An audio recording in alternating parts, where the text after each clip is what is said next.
হে everyone, আজকের আমাদের video topic class 9-এর 3 নম্বর chapter জৈবনিক প্রক্রিয়া তার পার্ট 2।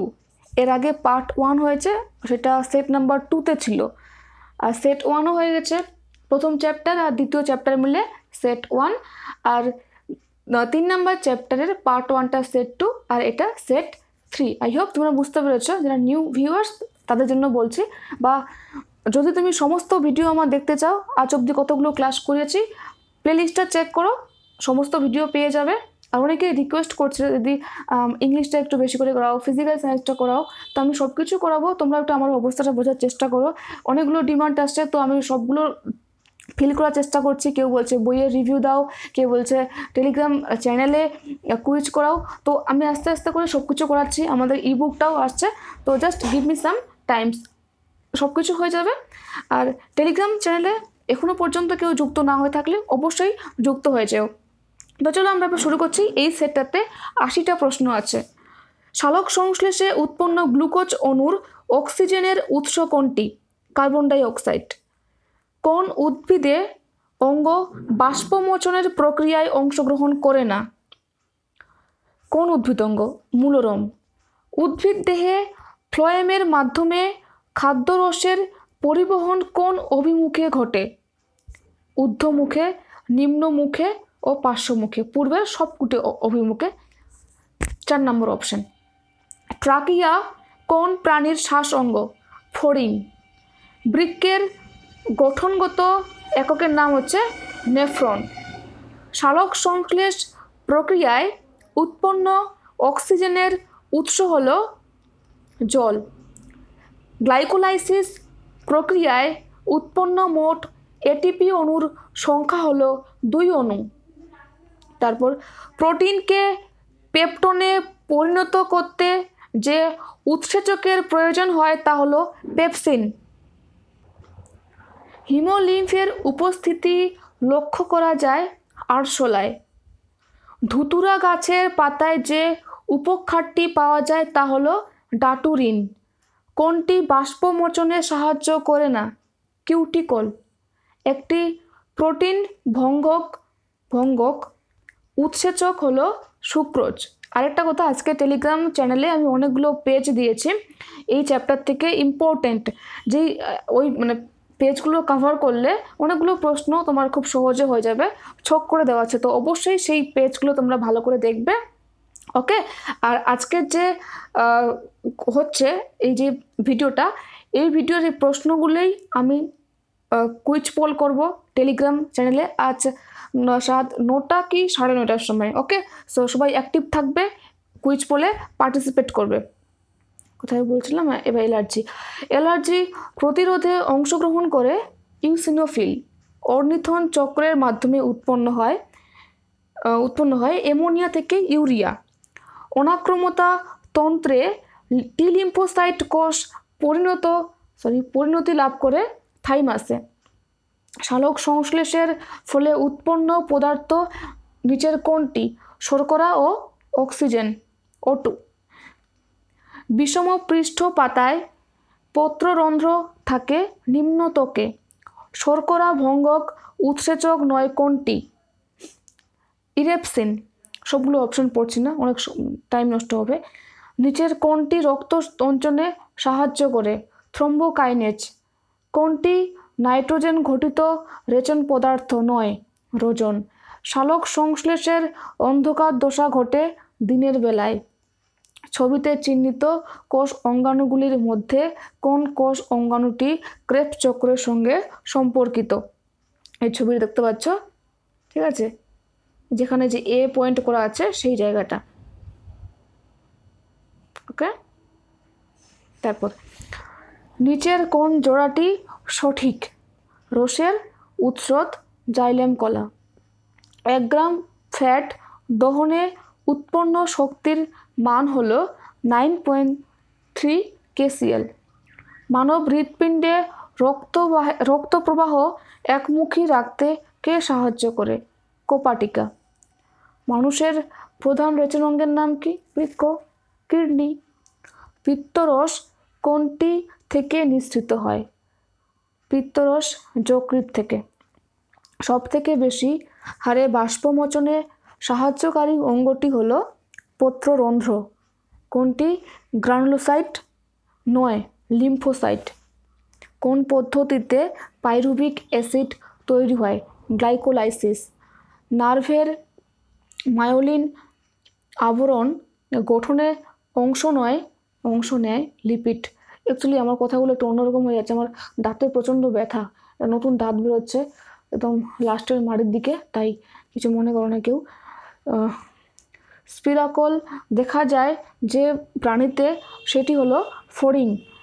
বিজ্ঞানী রবিন হিল যে বিকারকটি নিয়ে পরীক্ষা করেছিলেন সেটি হলো nicotine amide adenine dinucleotide phosphate. তোমাদের দেহে তোমার দেহে অবস্থিত রেনিফর্ম অঙ্গটি হলো কিডনি। তারপর এই প্রশ্নটা ইম্পর্টেন্ট না, বাদ দাও, সরি কোথায় গেল।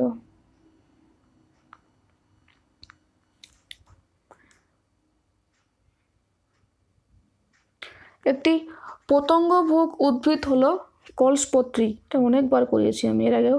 প্রধান শোষণ বস্তুটি হলো গ্লুকোজ। একটি প্রোটিওলাইটিক উৎসেচক হলো পেপসিন। সালোক সংশ্লেষের সঙ্গে জড়িত কোষ অঙ্গাণু হলো ক্লোরোপ্লাস্ট। সর্বজনীন দাতা রক্তের হচ্ছে ও গ্রুপ। জলের আলোক বিশ্লেষণের সঙ্গে জড়িত বিজ্ঞানীর নাম হলো রবিন হিল। শ্বাসনালীর দ্বারা শ্বাসকার্য চালায় ফড়িং। তারপর জিহ্বার অগ্রভাগে কোন প্রকার স্বাদ গৃহীত হয়? মিষ্ট। অ্যালার্জি প্রতিরোধ করে ইউসিনোফিল।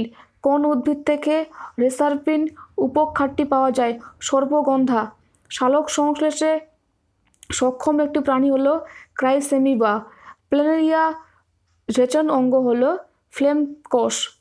সাইটোপ্লাজমীয় আবর্তন মতবাদের প্রবক্তা হলেন বিজ্ঞানী কার্টিস। জিহ্বার পশ্চাৎভাগে যে স্বাদকোরক থাকে তা হলো তিক্ত। অস্থিসন্ধিতে উপস্থিত তরল হলো সাইনোভিয়াল তরল। ফটোফসফোরাইলেশন বিক্রিয়ায় উৎপন্ন হয় এটিপি।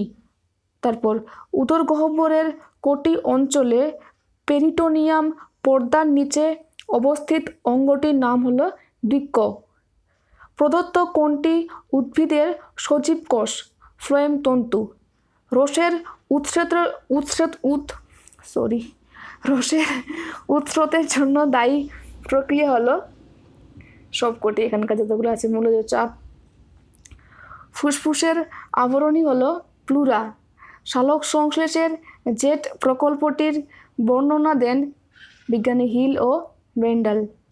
তারপর রসের উৎস্রোতের সঙ্গে সম্পর্কিত বাষ্পমোচন টান। চিংড়ির শ্বাসঅঙ্গ হলো বুকগিল বা বহিঃফুলকা। পিত্তলবণ পরিপাকে সাহায্য করে ফ্যাট খাদ্যের। লোহিত রক্তকণিকার গড় আয়ুষ্কাল 120 দিন। তারপর প্রথম রঞ্জকতন্ত্রে পিএসআই সক্রিয় ক্লোরোফিল হলো P700। পত্ররন্ধ্রের উন্মোচনে সাহায্যকারী মৌলটি হলো কে? পটাশিয়াম। নিম্নলিখিত যে উৎসেচকের প্রভাবে সন্ধান প্রক্রিয়াটি ঘটে তা হলো জাইমেজ। চন্দন কি প্রকারের উদ্ভিদ? আংশিক পরজীবী উদ্ভিদ। নিচের কোনটি রক্তের প্রোটিন নয়? জেনথিন। তোমরা এগুলো স্ক্রিনশট নিয়ে নিও বা লিখে রাখবে, এগুলো ভীষণ ইম্পর্টেন্ট প্রশ্ন।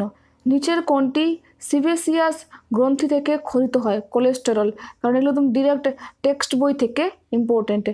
রেফাইট এক প্রকারের ক্যালসিয়াম অক্সালেটের কেলাস। জলের আলোক বিশ্লেষণের সঙ্গে জড়িত আবার রবিন হিল। পরিপাক গ্রন্থি নয়, বৃক্ক। বাহক প্রোটিনের প্রয়োজন হয় সক্রিয় পরিবহনে। ট্রাকিয়া কোন অঙ্গের শ্বাসঅঙ্গ? ফড়িং। অ্যালার্জি প্রতিরোধে ইউসিনোফিল। হেপারিন নিঃসরণকারী শ্বেত রক্তকণিকা হচ্ছে বেসোফিল। নেফ্রনের দূরবর্তী সংবর্ত নালীতে জলের পুনঃশোষণ নিয়ন্ত্রণকারী হরমোনটি হলো এডিএইচ। নিচের কোনটি পতঙ্গভুক উদ্ভিদের উদাহরণ নয়? এগারিকাস গ্লাইকোলাইসিস প্রক্রিয়াটি কোষের যে অংশে সম্পন্ন হয় তা হলো সাইটোপ্লাজম। সালোক সংশ্লেষের অন্ধকার দশা ঘটে ক্লোরোপ্লাস্টের যে অংশে তা হলো স্ট্রোমায়। ওকে, তো এটা ছিল জৈবনিক প্রক্রিয়ার পার্ট 2। এরপর আমাদের এই ক্লাস 9-এর নেক্সট চ্যাপ্টারটা হবে। সো নেক্সট চ্যাপ্টারটা অবশ্যই সবাই ভালো করে পড়ে রাখবে। আর যদি আমার পরে আবার মনে হয় যে জৈবনিক প্রক্রিয়া চ্যাপ্টার থেকে আরও কিছু প্রশ্ন তোমাদের করানো দরকার, আমি আবার এটা সেট দেব, সেই সেটে পুরো চ্যাপ্টারটা, কারণ এই চ্যাপ্টারটা বিশাল বড়, অনেক বড় একটা chapter, do or die chapter. এই চ্যাপ্টার থেকেই সব থেকে বেশি প্রশ্ন পরীক্ষায় আসবে, মানে 25-এর মধ্যে ধরে নাও যে 10 নম্বর এখান থেকেই আসবে। সো এই চ্যাপ্টার থেকে আরও অনেকগুলো প্রশ্ন আছে। যারা বারবার আমাকে বলছো দিদি কমন পাবো তো, কমন পাবো তো, যদি কমনের আশা করে একটা কম্পিটিটিভ এক্সামের বা একটা প্রফেশনাল কোর্স করার জন্য তুমি পড়াশোনা করো, তো তার পড়াশোনা করে কোনো লাভ নেই। পড়াশোনা ছেড়ে দাও, এখান থেকে তুমি প্রিপারেশন ছেড়ে দাও।